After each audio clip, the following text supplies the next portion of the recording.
Y aquí estamos nuevamente un lunes más para mejorar nuestra salud y aprender a envejecer. Ya lo sabe, estamos completamente en vivo a través de la señal del 11 y en nuestra labor de cada lunes hacer conciencia en materia de salud.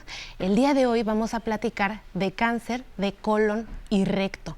Es algo muy importante, pues ocupa el cuarto lugar de cánceres a nivel de la población global. Esto es muy interesante, pues al parecer hay datos tempranos que nos pueden prender el foco para darnos cuenta, voltear a revisar nuestra salud y hacer prevención, que es tanto el objetivo de este programa y lo que decimos lunes con lunes. Vamos a ver nuestra siguiente cápsula para ver el panorama epidemiológico de este tipo de cáncer y regresamos a conocer a nuestro especialista.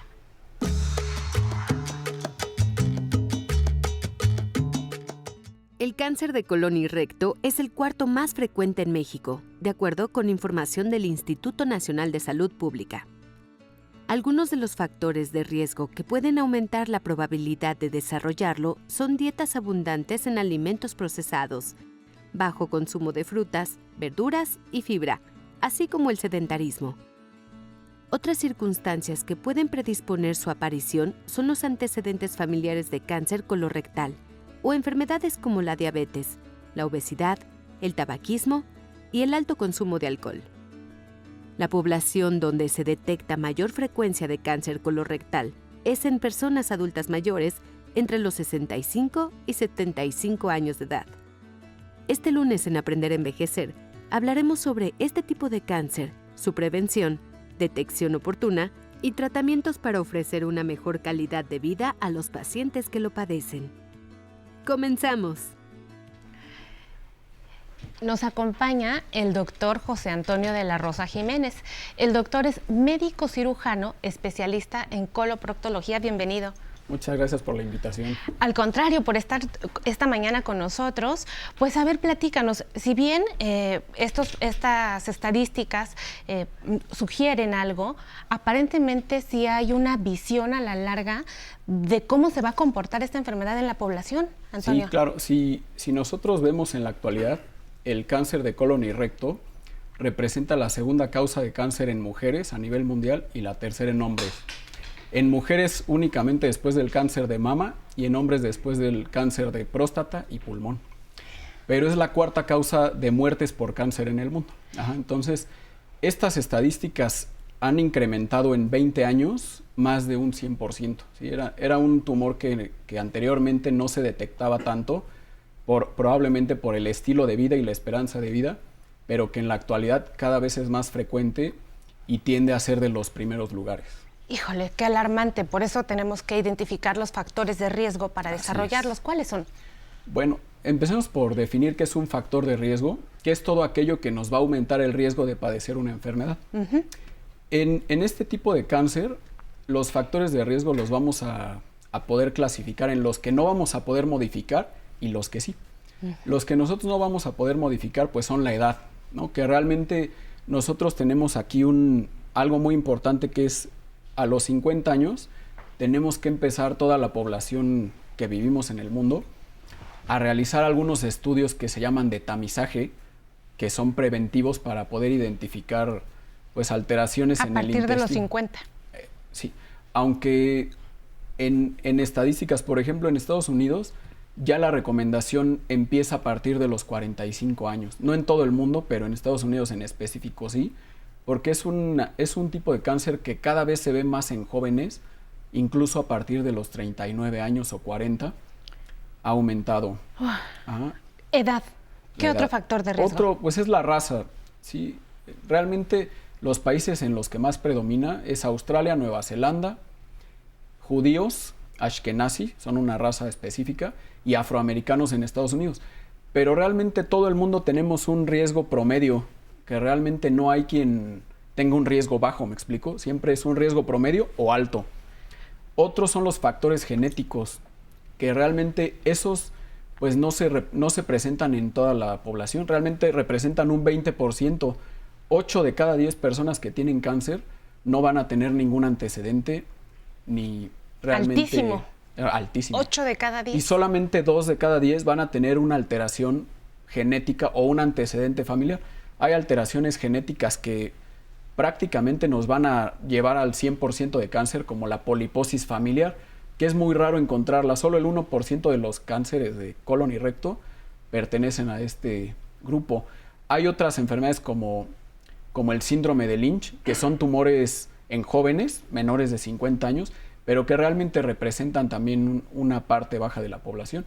Y el tener antecedentes familiares nos puede incrementar desde 3.5 hasta 6.5 veces más riesgo de tener cáncer que la población. Por ejemplo, si una persona, su papá tuvo un pólipo o un tumor en el colon y recto, esos pacientes o esas personas van a tener una probabilidad más alta de tener. Híjole. Son factores que no podemos modificar. ¿Y qué de la alimentación? Algo tan Esos importante. son factores modificables, ¿no? La dieta, por ejemplo, se ha observado algo muy importante, que es el consumo de carnes rojas. Sobre todo carnes rojas y carnes procesadas, que no son como tal rojas, pero llevan un proceso que generalmente es de cocinar demasiado las carnes, como la salchicha, el tocino, los ahumados, carnes conservadas, carnes curadas, que nos van a aumentar este riesgo de padecer cáncer mucho más.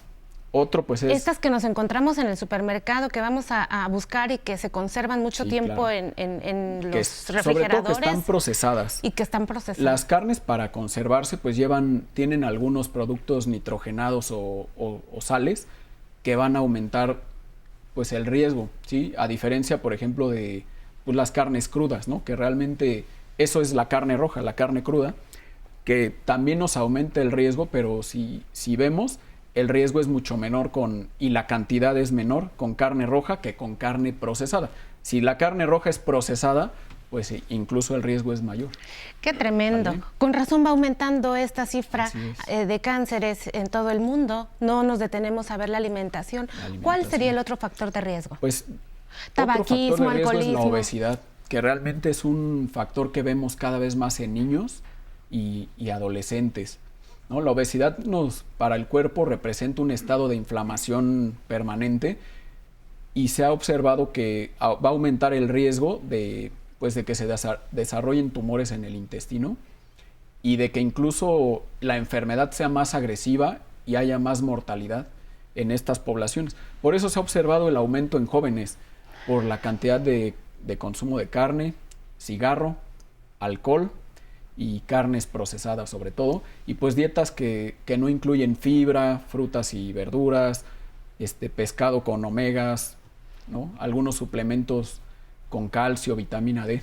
Qué importante identificar los factores de riesgo de esta manera como los propones, porque a veces nada más decimos factores de riesgo nada más porque la gente tiene sobrepeso, porque la gente tiene obesidad, y esto de detenernos para saber que hay un proceso inflamatorio atrás de nuestros hábitos que nosotros escogemos, podría decirse que nosotros podemos decidir incluso si vamos a ser candidatos a padecer cáncer de colon y recto, y pues obviamente prevenirlo si nosotros no queremos estar en esas filas. ¿Cómo me doy cuenta? ¿Hay algún dato en la clínica que deben de ver las personas que nos están ahorita viendo en sus casas? Pues realmente el cáncer no es una enfermedad que dé síntomas en etapas tempranas. Eso es lo peligroso, ¿no? Por eso lo que nosotros tenemos que tener muy presente es que los estudios de tamizaje se utilizan para detectar alteraciones a tiempo y no tumores o cáncer ya como tal. Cuando dices estudios de tamizaje, doctor de la Rosa, ¿a qué te refieres? Bueno, en este tipo específico de cáncer, hay varios estudios que se tienen que empezar a realizar a cierta edad, 45 o 50 años. Hay varios como la sangre oculta en heces. Estos tumores son tan pequeñitos que sangran de manera microscópica, no se logra ver en la gran mayoría de los casos. Entonces hay pruebas que pueden detectar sangre en la popó. Mira, antes de que pasáramos al diagnóstico, que lo veremos después del corte, me gustaría mucho que la gente le quedara muy clara la situación que ellos pueden ver en casa. Por ejemplo, si tengo diarrea crónica, si tengo estreñimiento crónico o algo más que yo tenga que estar revisando y decir, bueno, los factores así que son de alarma para nosotros tener que estudiar es el sangrado al evacuar, ¿no? Cualquier persona que tenga un sangrado pues debe de tener una valoración por un especialista en donde podamos distinguir si el sangrado podría ser un hemorroide, una fisura o no, y entonces investigar más adentro. Otro que es muy importante es el cambio en el patrón evacuatorio. Si una persona todos los días va al baño de una manera y de pronto empieza a modificarse esa manera, que tenga diarreas, que empiece a liberar moco al evacuar, sangrados, o al revés, que una persona empiece a tener estreñimiento, es otro dato de alarma, porque no es normal que alguien que tenga una vida cotidiana cambie estos factores. Bien, que es diferente de decir, yo desde que nací soy estreñido, doctor. Hay como que dices, bueno, pues sigue estreñido. De pronto yo estoy evacuando normal, hacía una vez o 2 veces por día y de repente cambió. Esos son los datos que hay que tener en cuenta. Y otros, pues realmente ya son un poquito en tumores más avanzados, que es el perder peso desaceleradamente, ¿no? Pues creo que nos ha quedado muy bien claro. Ahora quisiéramos pasar a la parte del diagnóstico y estos criterios y estrategias de tamizaje que se están empleando actualmente para prevenirlo y detectarlo a tiempo, porque sin duda pues puede ser lamentable hacerlo de manera tardía. Vamos al siguiente corte, no se lo pierda, estamos platicando esta mañana con el doctor Antonio de la Rosa sobre cáncer de colon y recto. Siempre piensas que tus papás tienen la razón en todo, ¿no? Simplemente por ser tus papás. Pero ahora que soy papá y soy abuelo, ¿sí? Entonces pienso que no es cierto, que no tienes la razón, que no sabes nada, no tienes la sabiduría. Realmente no estás para dar consejos, estás para compartir experiencias, ¿no? Y decirle, mira, a mí en la vida me fue así porque hice esto. Pero no decirle, tú tienes que hacer esto para que logres el éxito, porque ni siquiera he logrado el éxito, no lo que yo quiero, ¿no? Entonces siempre estás en una constante búsqueda, nunca llegas a un momento en que dices, ya soy un hombre maduro, ¿no? Ya tengo canas, ya soy un hombre maduro, pregúntenme lo que quieran. Al contrario, ¿no? Estoy más bien como para preguntarle a los demás, ¿no? Eso es lo que he aprendido en estos años, ¿no?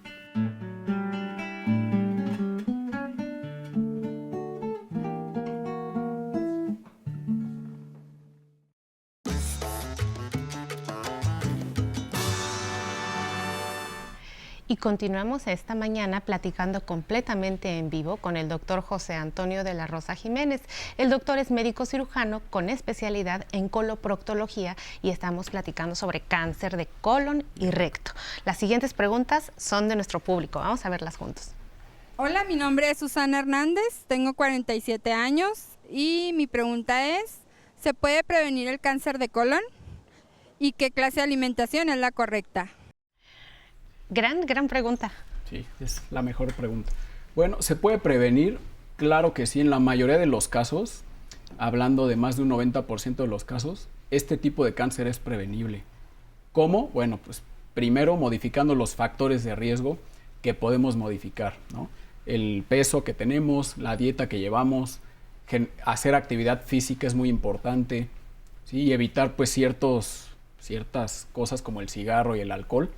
Y sobre todo también pues tratar de dormir bien, ¿no? Hay por ahí algún factor que también es el no dormir, no logra repararse pues las células del cuerpo adecuadamente. Todo este estilo de vida pues nos va a llevar a prevenir, pero aquí pues también tenemos que ver que es un tumor que aunque lo podamos prevenir con dieta, ejercicio y demás, se puede presentar en personas que no tienen ningún factor de riesgo. Ahí es donde entramos nosotros y este tipo de estudios. Bien. El realizar estos estudios a partir de los 45, 50 años nos van a llevar a encontrar tumores muy pequeñitos que se llaman pólipos y poderlos quitar, ¿sí? Generalmente el estudio más pues, ideal es la colonoscopía, que es un estudio que es tanto diagnóstico como terapéutico. ¿A qué me refiero? Que nosotros pues vamos a observar el intestino y si logramos ver ahí un tumor pequeñito, lo vamos a retirar y con esto pues vamos a evitar que ese tumor progrese a un cáncer, que es lo que queremos evitar. La colonoscopía es usualmente nadie quiere hacerse una colonoscopía porque es un estudio invasivo. ¿Cada cuánto debe de hacerse una persona ese estudio y en qué consiste la realización del estudio? Bueno, este estudio se recomienda a partir de los 45 y 50 años. Dependiendo de lo que encontremos, va a ser el tamizaje que vamos a llevar. Si este estudio sale completamente normal, se realiza cada 10 años. ¿Sí? Aunque en algunas guías, como las de Estados Unidos, ya se recomienda cada 5 años a partir de los 45 años. Porque si uno piensa, sale normal. Salí normal este año, ¿y qué tal si aparece el siguiente año? ¿Me tengo que hacer algún marcador tumoral?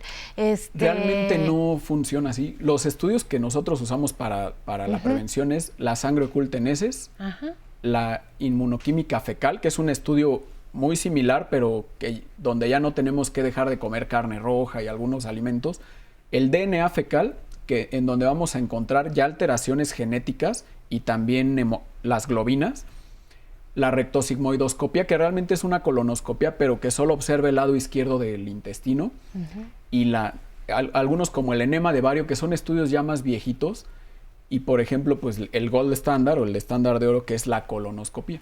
Entonces voy a pensar que posiblemente en los estudios de rutina que se hacen las personas mayores, empecemos a tener la cultura de pedir estudios sobre materia fecal, porque es muy común que nosotros pidamos un estudio básico de biometría hemática, química sanguínea, un general de orina, pero no nos metemos a ver qué hay con la popó, ¿no? Con el popó, que hay con la sangre oculta en heces, que hay con todo esto que nos dices. Entonces sería bueno seguir las recomendaciones de hacerla cada 5 años tal vez para ser más pertinentes, y una vez por año, cuando sea mi chequeo básico, incluir estos estudios que nos mencionas. Es que realmente la sangre oculta en heces es anual.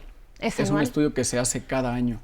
La inmunoquímica fecal cada año. El DNA se recomienda cada 3 años. Muy bien. La rectosigmoidoscopia cada 5 y la colonoscopia cada 10 a partir de los 45 o 50 años. Así es el tamizaje que viene. Ya dependiendo los hallazgos, vamos a veces a modificar. Si una persona tiene pólipos múltiples que se consideren premalignos, a lo mejor el tamizaje va a ser cada 3 años. Perfecto.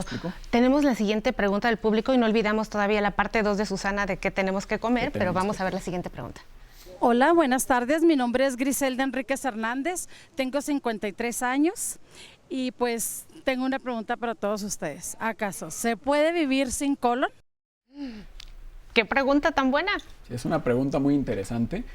Claro que sí. Digo, realmente pues vivir sin colon es posible. Hay mucha gente que tiene enfermedades, no solo cáncer, sino por ejemplo enfermedades inflamatorias o enfermedades diverticulares complicadas, en las que se quita todo el colon e incluso el recto.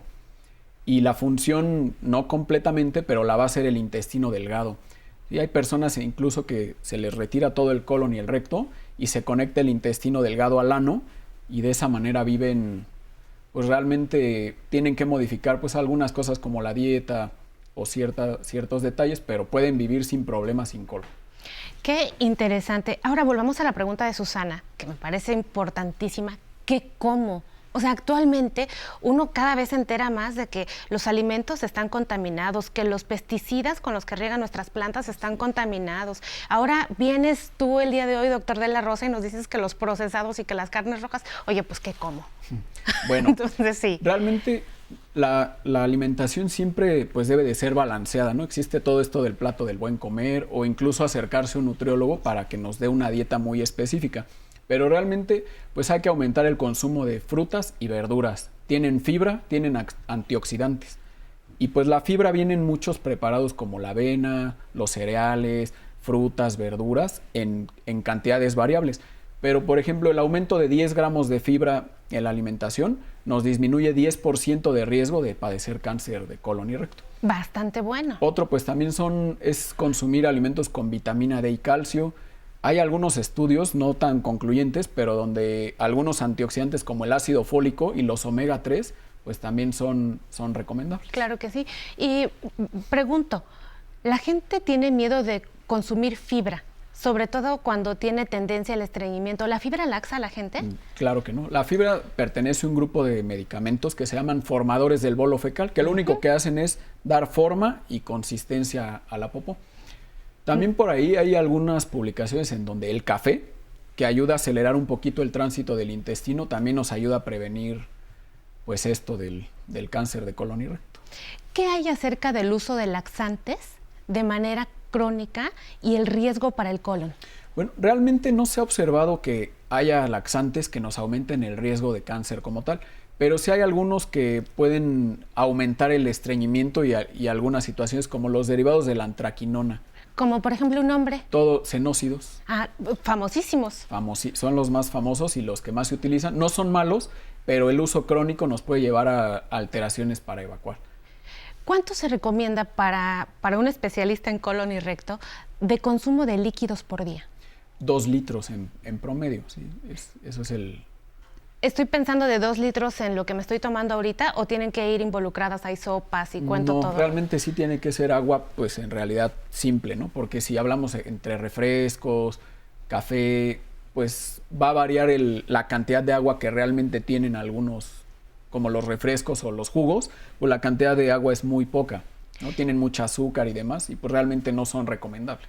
De no detectar cáncer de colon y recto a tiempo puede ser muy malo para las familias. ¿Termina la gente muy mal por esto? Sí, claro. La mayoría de los tumores de colon y recto se diagnostican en etapas o localmente avanzadas o incluso ya con extensión al hígado o al pulmón. Todo esto va a modificar los tratamientos. Si nosotros encontramos a tiempo un tumor, lo podemos quitar y se acabó.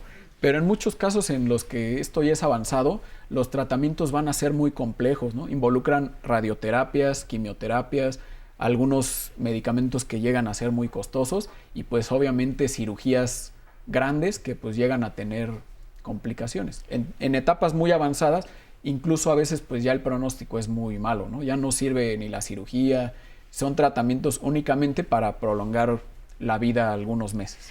Pues nos vamos, doctor de la Rosa, muchísimas gracias por tanta luz, por haber atendido a nuestro auditorio, es un público que lo agradece muchísimo, ojalá que podamos seguir platicando en otras ocasiones y a usted que hace posible, pues muchas gracias por habernos acompañado un lunes más a mejorar nuestra salud y hacer el ejercicio de conciencia. Antes de irnos, déjeme invitarle nada más a la segunda caminata rodada con motivo del Día Nacional del Uso Nocivo de Bebidas Alcohólicas. Lo esperamos el próximo domingo 13 de noviembre a las 9 de la mañana en Paseo de la Reforma. Usted puede inscribirse en el link que va a aparecer en la pantalla y en nuestras redes sociales. Esto fue Mejorando mi Salud. Nos vemos hasta al siguiente lunes.